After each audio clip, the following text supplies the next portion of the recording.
Thanks for logging on to myfoxhurricane.com. 5 days left in the hurricane season. Of course, we all know it's quiet right now. You just have to officially get through those final few days. Remember, hurricane season, it goes until November 30th, but it's been quiet since we had Hurricane Melissa. So you look at the storm tracks this season and you can really tell what the dominant feature was that was steering these systems. It was that Bermuda high. Sits out here. You see these storms tracking on towards that west and northwesterly, then wrapping around that high and then working their way back out over the open waters. It was pretty quiet across the Caribbean until we had Hurricane Melissa.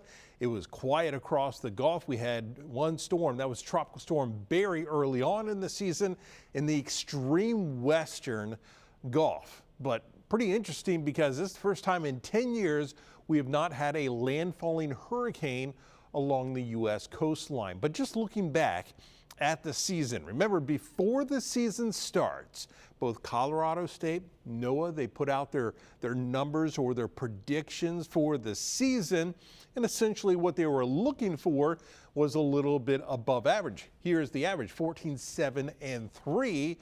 Both of them were looking for that above average season. Going by these numbers and where we ended up with 13 named storms, 5 of them becoming hurricanes, 4 of those becoming major hurricanes. Just going by those numbers alone, it was a below average, a little bit of a below average season.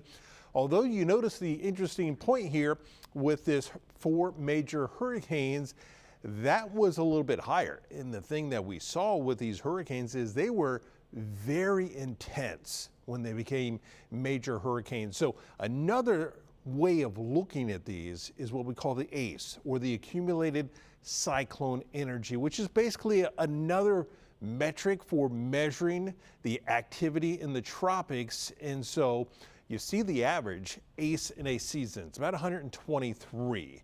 What we ended up at was 133. So going by that number, which is in some ways a more accurate way, because we're looking at the energy that is expended by these systems, not just by the number of systems. But since we had so many strong hurricanes, that ACE number, that was higher, which is actually telling us we had a slightly above average season. It was lower than what both CSU and NOAA expected, but as far as the average is concerned, we did have a higher ACE number.